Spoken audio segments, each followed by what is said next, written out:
తెలంగాణలో మొట్టమొదటి factory outlet Mukunda jewellers త్వరలో జూబ్లీహిల్స్ లో గ్రాండ్ ఓపెనింగ్. అన్ని బంగారు ఆభరణాలపై VA 2-12% మాత్రమే. త్వరపడండి.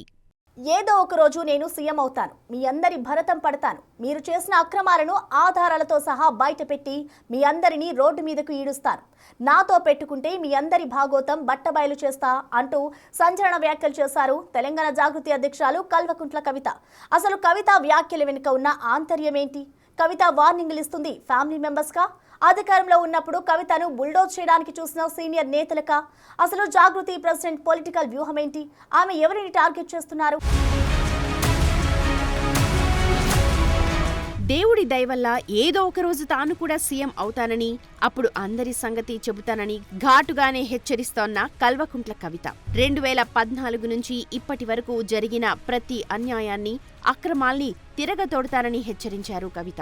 ఆ దిశగా ఇటీవల జరిగిన ఒక మీడియా సమావేశంలో కల్వకుంట్ల కవిత చేసిన వ్యాఖ్యలు పొలిటికల్ సర్కిల్స్ లో హాట్ టాపిక్ గా మారాయి. ఏమీ కాకపోతే నాకెప్పుడో ఒకసారి టైం వస్తుంది, దేవుడి దయ ఉంటే నేను ముఖ్యమంత్రి అయితే కదా ఒకనాడు. ఆనాడు మాత్రం 2014 నుండి 2014 తెలంగాణ వచ్చినప్పటి నుండి ఇప్పటి వరకు అన్ని అన్యాయాల మీద నేను మాత్రం ఆరాధిస్తాను. ఎందుకంటే ఎవరు వచ్చి బయటకు వచ్చి మాట్లాడినా వాళ్ళని దబాయించాలి, వాళ్ళ మీద ఒక కేసు వేయాలి, వారిని ఏదో అనాలి, బురద చల్లాలి అని అంటే కుదరదు. నేను అట్లా ఊరుకునే వ్యక్తిని కాదు. నేను తప్పు చేస్తే నేను క్షమాపణ అడుగుతాను. నేను కోరిన క్షమాపణ జనం బాటలో ముందుకెళ్ళినప్పుడు ఎందుకు కోరిన క్షమాపణ? నేను అదే గవర్నమెంట్లో ఉండి అమరవీరుల కుటుంబాల కోసం గట్టి కొట్లాడాల్సింది అని నాకు మనసుకు అనిపించింది కాబట్టి నేను క్షమాపణ అడిగింది. ఉద్యమకారులను కేవలం నా ప్రాంతంలో చూసుకున్నా కానీ వేరే దగ్గర చూసుకోలేకపోయినా అనే ఉద్దేశంతో క్షమాపణ కోరినా నేను అట్లే చెప్తున్నా. నేను తప్పు చేస్తే ప్రజలకే సరే తప్పు చేసినారు భయ్ సారీ అని. నేను తప్పు చేయలే, అందుకే ధైర్యం లేదు, తప్పు చేయలే. అయినా సరే నా మీద ఏదో బురద చల్లాలి అంటే ఊరుకోను. భగవంతుడు నాకు అవకాశం ఇచ్చినప్పుడు మాత్రం అన్ని బండారాలు కూడా బయటకు తీస్తాను. ఇటీవల తన గురించి ఇష్టానుసారంగా మాట్లాడిన కుకట్పల్లి ఎమ్మెల్యే మాధవరం కృష్ణారావు, మరికొంతమంది నాయకులకు కవిత లీగల్ నోటీసులు పంపించారు. జాగృతి, జనం బాట పేరులో నియోజకవర్గాలు పర్యటిస్తోన్న కవిత ఎక్కడికి వెళ్లినా చేస్తోన్న ఆరోపణలు, విమర్శలు రాజకీయంగా పెద్ద ఎత్తున దుమారం రేపుతున్నాయి. ఏదో ఒకరోజు సీఎం అవుతానన్న కవిత ఏం చేయబోతున్నారు అనేది ఇప్పుడు చర్చనీయాంశంగా మారింది. తన ఎమ్మెల్సీ పదవికి కూడా రాజీనామా చేసిన కవిత రాజకీయంగా నిలదొక్కునేందుకు తెలంగాణ జాగృతి సంస్థ తరపున రాష్ట్రమంతటా తిరుగుతూ ప్రజలకు చేరువై వారితో సొంతంగా మమేకమయ్యేందుకు ప్రయత్నాలు చేస్తున్నారు. ఈ నేపథ్యంలోనే తెలంగాణ అంతటా కలయ తిరుగుతున్నారు. మొన్నటి వరకు గ్రామీణ ప్రాంతాల్లో స్థానిక సంస్థల ఎన్నికల కోడ్ అమల్లో ఉండటంతో హైదరాబాద్లో తమ యాత్ర కొనసాగించారు. రానున్న అసెంబ్లీ ఎన్నికలే టార్గెట్గా కవిత ముందుకు వెళ్తున్నట్టుగా జాగృతి నాయకులు మాట్లాడుకుంటున్నారు. జాగృతిలో కవిత తర్వాత మరో బలమైన లీడర్ లేరు. అలాంటిది సరైన నాయకత్వం లేకుండా కవిత మున్ముందు రోజుల్లో ముఖ్యమంత్రి ఎలా అవుతారు అన్న ప్రశ్న అందరి మధ్యలో ఉత్పన్నమవుతోంది. కేసీఆర్ దేవుడంటూ ఆయన చుట్టూ దెయ్యాలు చేరాయంటోన్న కవిత తన మాటల దాడిలో కేటీఆర్, హరీష్ రావు, ఇతర బీఆర్ఎస్ నేతలను కూడా వదలడం లేదు. మరోవైపు తన తనయుడు ఆదిత్యను పొలిటికల్ స్క్రీన్ పై ఫోకస్ చేస్తూ కేసీఆర్ నిజమైన వారసులం తామే అన్నట్లు వ్యవహరిస్తున్నారు.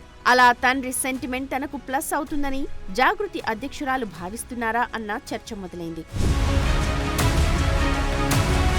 బీఆర్ఎస్ ప్రజాప్రతినిధులు చేసిన అక్రమాలు, దాష్టికాలను తాను బయటపెడుతూ ఉంటే తనపై, తన భర్తపై ఆ పార్టీ నేతలు పనిగట్టుకుని దుష్ప్రచారం చేస్తున్నారని కవిత ఆగ్రహం వ్యక్తం చేస్తున్నారు. ఇక నుంచి అలా చేస్తే ఊరుకునే ప్రసక్తే లేదని కవిత ఘాటుగా వార్నింగ్స్ ఇస్తున్నారు.